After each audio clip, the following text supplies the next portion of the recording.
Your aquatic pets deserve only the best care, and that's exactly what Fly and Vet provides. As Idaho's only mobile aquatics veterinarian, Fly and Vet brings their expertise directly to fish owners across the Treasure Valley. From home aquariums to koi ponds and commercial aquaculture, Fly and Vet can provide on-site diagnosis, treatment, and professional water quality testing. Don't wait to give your aquatic pets the care they deserve. Call 208-260-0327 to schedule an appointment today. You can also check them out on Facebook or visit flyandvet.com. Fly and Vet, bringing professional aquatic services directly to your doorstep. Today on Cast Boise. In Idaho, Californians are blamed for just about everything, from growth to traffic to anything changing. So we're flipping the perspective to find out what this anti-Californian sentiment looks like from the other side, and digging into what it's like to settle in Boise while being cast as the scapegoat. It's Tuesday, September 9th. I'm Lindsay Van Allen, and this is what Boise's talking about.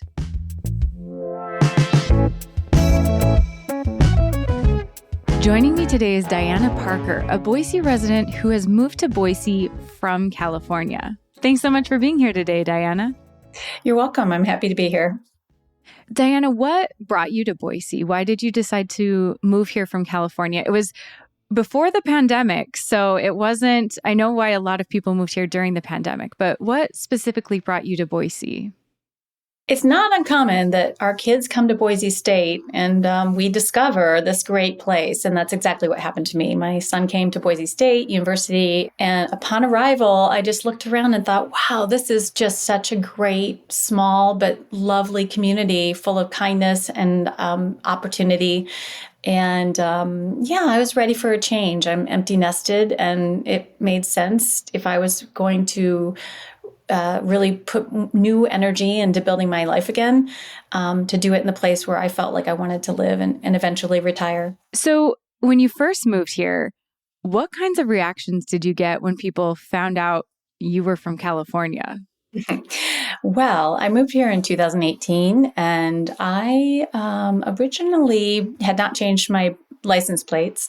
I really didn't have a understanding of how reactionary a California license plate could create in somebody. But yeah, I was getting things like being cut off on the interstate aggressively, or I was out shopping at the mall and was flipped off. I got the note pretty quickly that maybe there was some animosity toward Californians. And were there ever positive reactions, or was it pretty much just blanket kind of aggressive, negative connotations when people realized you were from California? There was actually a lot of positive reactions as well. People here oftentimes really like that Californians are moving here just because there's an increase in restaurants, art, culture. We're just contributing to sort of the growth of this Boise they see in somewhat positive ways. And I know I'm jumping into a really controversial question right at the top of the show, but you said you moved here in 2018. Do you consider yourself a Boisean or an Idahoan? And how long do you think someone has to live here before they are considered an Idahoan? It's a good question. I would say in the last year, I feel like I'm a Boisean now, because I've spent a lot of time in the community, and I know a lot of people, and feel now it feels like I earned it.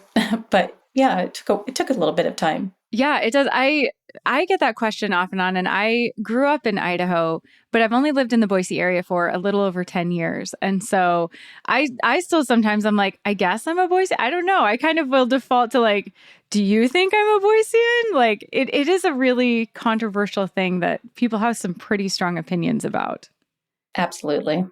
Before this conversation, we had a little intro conversation to kind of figure out what we wanted to talk about. And you mentioned going through phases of being a Californian in Boise. And the phases you mentioned were first hiding it, second, trying to prove that you belong here, then joking about it, and finally owning it. Can you walk us through what those phases look like for you? Sure. Well, yeah, when I first arrived and realized there was some animosity simply because of the flipping off or the aggressive driving, I immediately changed my license plate just to remove some of those more aggressive reactions I was getting. And sort of it felt like, oh God, I kind of have to hide it. That's so strange. I've lived in 6 cities in the country, and I've never felt like I had to hide where I moved from last. But that was my initial reaction. After a couple of years, I kind of transformed myself into self-deprecation. Oh, yes, I'm one of those who moved here, if I was asked where I was from. But honestly, it really doesn't even make sense to me anymore. We're not causing all of these problems that are being pinned on us, and I don't hide it. I'm very proud that I lived in California. There's a lot of positives from where I came from. I'm from Iowa originally. So, yeah, I don't hide it anymore. It's fine. And you've mentioned living in other areas of the country. How does Boise compare to other places when they found out you weren't a long-term resident? Is Boise more harsh about that? Or do other places feel strongly about who is moving and why? Or was that a really Boise particular situation? I'm talking over the course of the last 30 years where, I've moved from Des Moines to Chicago to New York to San Francisco to Seattle. I haven't really run across this type of stereotyping in other cities, but I also think that a lot of cities around the country they call them second tier. I don't, they're just less populated cities that are starting to boom. I think it's because of the pandemic. And also tech industries, spanning out across different larger, mid-sized cities like Boise. So I am even hearing it in Des Moines. I'm hearing a very common refrain that people say in other cities when I go visit. So I think it's probably happening nationwide.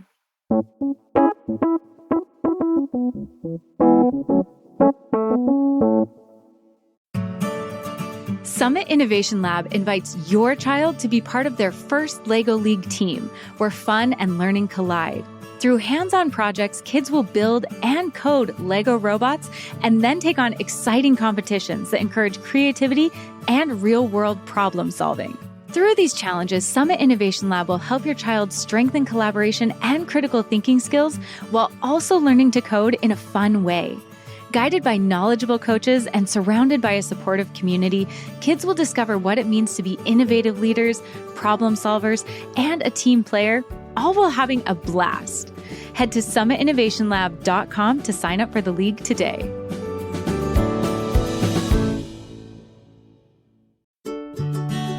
I'm excited to share that I've partnered with Huel, Huel, because their Black Edition powder has become my favorite lunchtime solution. If you're like me, lunch can feel like the hardest meal to get to during a busy day. So instead of grabbing fast food or reaching for a snack, I can mix up a quick shake and know I'm getting something that actually sustains me. Each serving of Huel Black Edition is a complete meal with 40 grams of plant-based protein and 27 vitamins and minerals. It's gluten-free, has no added sugar, and for less than $3 a meal, it's convenient and budget-friendly. I've been enjoying the vanilla flavor. It's tasty, satisfying, and keeps me full for hours. And if you're looking for an easy way to get your daily greens, Huel just released their Daily Greens Ready to Drink. No powders, no mixing, just a sparkling super greens drink that's refreshing and ready to go. Try Huel with 15% off for new customers today using my code Boise at huel.com/Boise. That's huel.com/Boise. Fuel your best performance with Huel today. What's an assumption that you hear in Boise or in Idaho about Californians that just doesn't really fit your experience? I would say it is mostly about our politics. And we might, I come from the Bay Area, so I'm immediately slid into, the liberal extremist side of the equation and then I hear of others, talking about Californians coming up from Southern California or ultra conservative.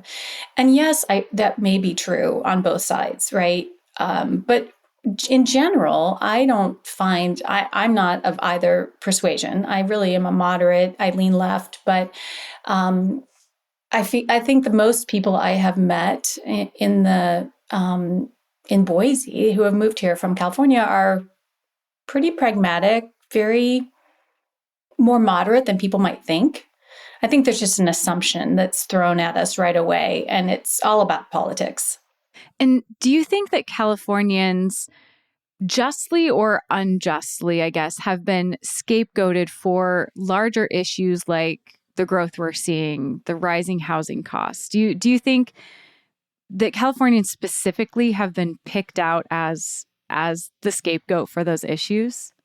Absolutely. You hear it all the time, and it's on, it's on the media. This podcast came about because I heard you speaking to a real estate agent, I think, about Californians moving here and raising the price of the real estate here. And it's just not that. There's so much going on here. I mean, honestly, Boise's just a city on the rise, and it is because of Boise listed as a top 10 city. I remember reading about it all the time, and it piqued my curiosity before I even thought about moving here. You've got Micron, doing an amazing job. I mean, attracting the fabrication plant project. I mean, that's a big deal. There's a growing tech sector. I think honestly, it's for the positive, because if you're not a city on the rise, you're in decline. And, I hope that all of this growth means a lot more opportunity for Boiseans' children who grew up here so they could stay here for jobs and continue living this fantastic life. And why do you think that Californians specifically are called out? I mean, when I talk to people who are moving here, there's people moving here from Portland, there's people moving here from Seattle, there's people moving here from Texas. Lots of people recently I've talked to have been moving here from Texas. What is it about Californians? I never hear people say like, those darn Texans. I never hear anyone say like, oh, if one more Seattleite moves here, I'm going to just lose my mind. But those are things I've heard people say about Californians. So what is it about California, or Californians specifically, that just draws so much ire? I'm not sure. I mean, California is a huge state. There's 40 million of us. So I think proportionally, we might seem like we're showing up faster and more frequently. But you're right. There's people from all over moving here. And I think that it's just been a story that's been going on for a long time. It's not just recent. I think the story has been being told for the last few decades, honestly. Not really sure. Yeah, I did see a news article recently that somebody posted on social media that was from the 1970s saying, like, is Idaho being changed forever by the Californians? And are they having this huge negative impact on the state? And yeah, that was decades and decades ago. So is it maybe just a continuation of that scapegoating that's been going on for 50 plus years? I think so. It seems like it. I mean, I met a couple recently from California who moved here 25 years ago. They were, definitely were more on the conservative side than I am. Just met them, and they proceeded to say, well, don't bring your politics here, or don't come here to change it. Well, I've been here 7 years. First of all, I thought that was an odd thing to say even. But then I thought about it, and I thought, in the 90s, this was a purple state. You had a Democratic governor. Wasn't it maybe, I could throw it back at them and say, hey, you guys came here 25 years ago. Maybe you were part of the drift rightward. I think it's just common. It's just what happens. Change is the constant. And so to just pin it on one set of people constantly, it's really not fair. And it's really not helping to continue the greatness of Boise when you're doing that, because now you're marginalizing somebody and you're creating some conflict that doesn't really need to exist. Yeah, I'm really curious from your perspective as somebody who's moved from California, when people say these phrases, I've heard, I want to keep Idaho, Idaho, let's keep Idaho, Idaho, or don't bring your politics here. What do you think they really mean? But then I'm also really curious, how does that land when you're from California? Well, it's an assumption too. They're making an assumption about me without knowing me. So it's just an odd experience to have someone say, I've never lived anywhere where someone would say that to me. And I'm not sure exactly what they mean. I don't know if they mean that I'm slightly on the liberal side and they don't want my politics, or if I don't think they think I'm ultra conservative when they meet me. But I'm not sure what they mean. I don't really know what they're trying to get at. I think there's just a fear in people, and they love it here. I do too. And I think fear drives these kinds of comments that end up, I think there's just so many additional ways we could have conversation that would really greatly improve the understanding and help elevate everybody. Yeah, and it definitely, I haven't experienced that exactly, but I make posts online, I make political posts, and a comment I get often is, you know, if you don't like it, leave, or if, don't make Idaho blue, or, something along those lines, I think with the assumption, or that I must be coming from California. And from what I've seen, it really seems like people more on the right feel like people from California coming here are trying to sway the state left into things that they don't like, or that people maybe more moderately or on the left feel like it's only the far right Californians moving here. And data has shown that a lot of conservative Californians are moving here. But it like you mentioned with that fear, it seems to be, I like where Idaho is, or I like where it was 10 years ago, and more people moving in are going to push it a way I don't like. And that does seem to be a fear from people all over the political spectrum when I've had these posts or seen these conversations. This is the sort of political climate that has evolved in our country. We've gotten away from moderate, just pragmatic conversation with one another. We've siloed each other, and then we stereotype and point and blame. So it's just more of a factor, I think, nationwide, what we're hearing in general. And we all know, I think in general, most of us feel that that's not the way to go. If we're going to live in a democracy, we need to be having conversations with one another. And it doesn't mean we have to agree, but having good conversations is really, for me, the most important thing I can be doing in this community. I enjoy speaking to people with different political beliefs, as long as they're reasonable and backed by facts.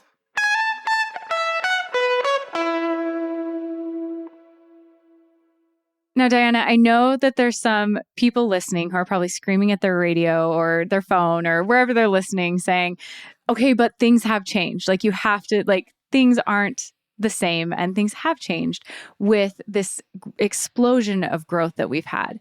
So are there any truths to the stereotypes about these Californians are coming in and changing things? Or what do you see as real pressure points that are eliciting these reactions from people who have lived here for a long time? Obviously things have changed, and you can't dismiss COVID in this conversation. Suddenly, a lot of people were able to work from home, and I know that brought in a lot of people. And I don't know, it feels like perhaps they might be returning to their original workplaces now, and that might be shifting away. But yeah, COVID had a big impact on the movement of people. So I understand that there is a lot of pressure on housing here in the Boise area.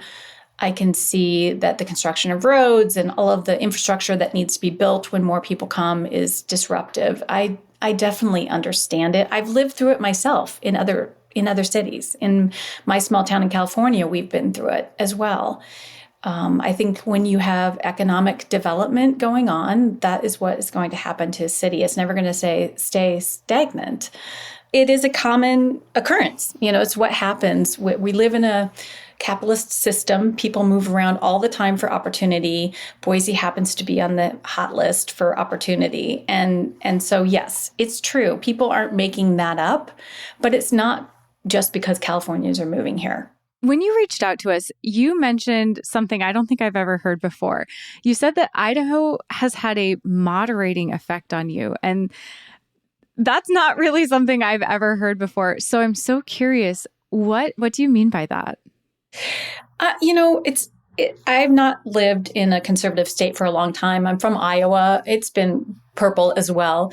But coming here when it's in more of a conservative government has given me the opportunity to learn more from moderate conservatives, people, especially that group, I feel is the most, my neighbors who have lived here for 40 years, they tend to be in that moderate conservative group.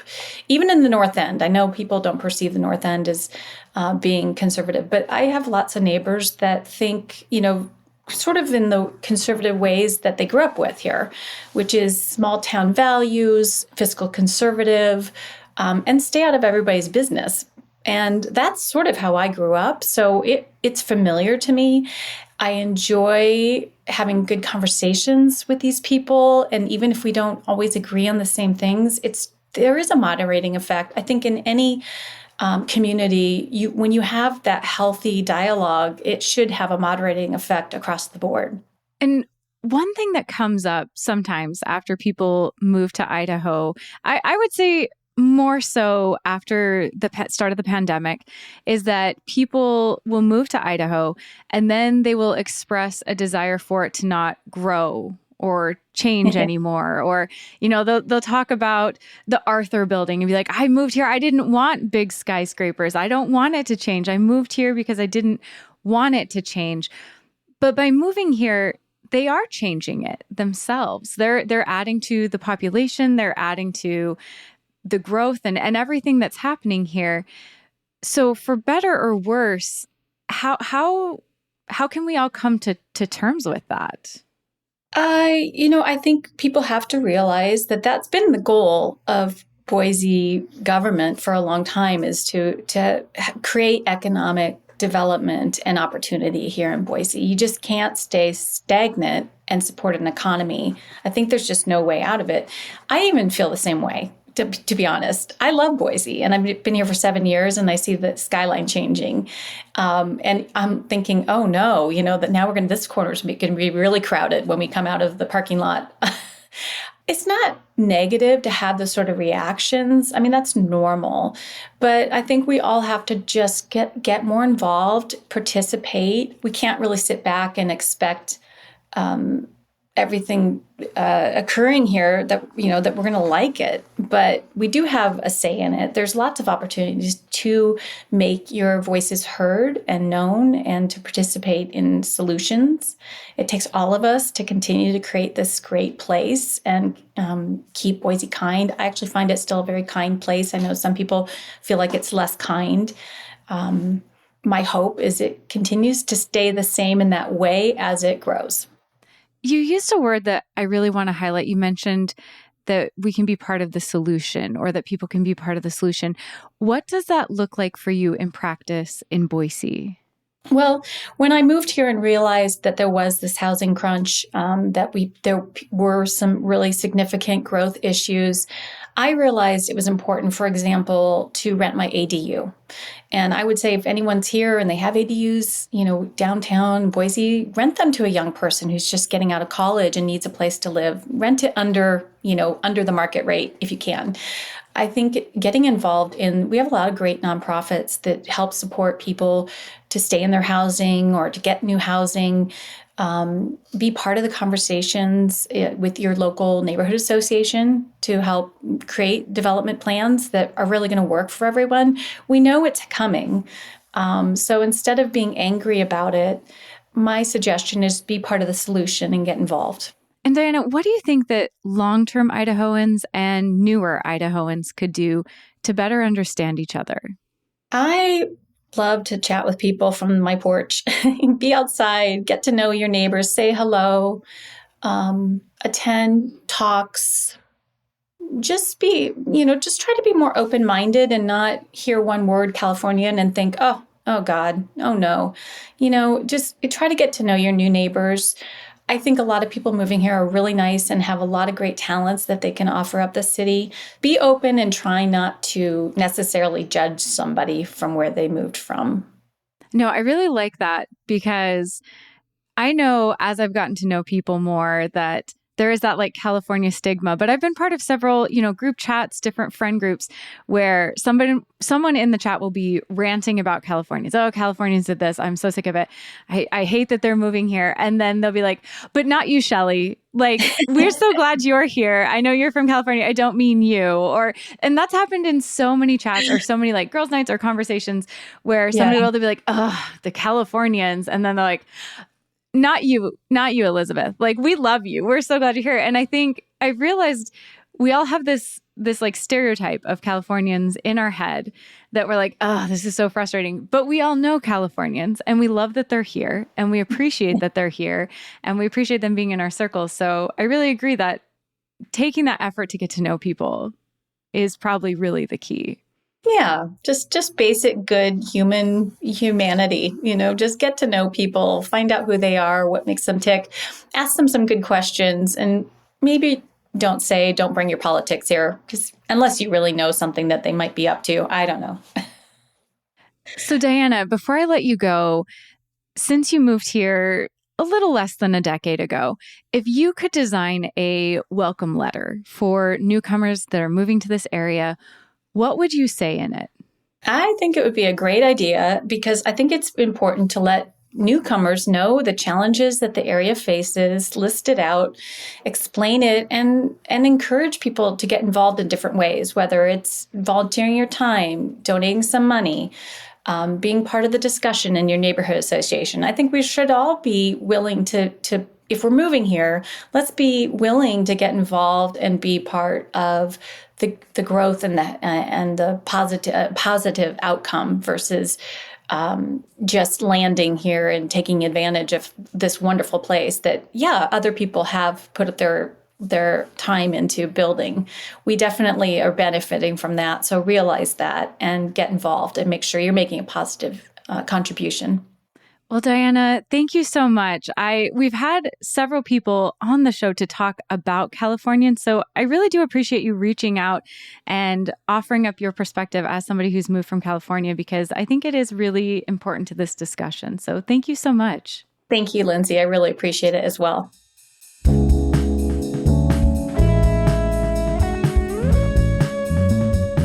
That's all for today here on CityCast Boise.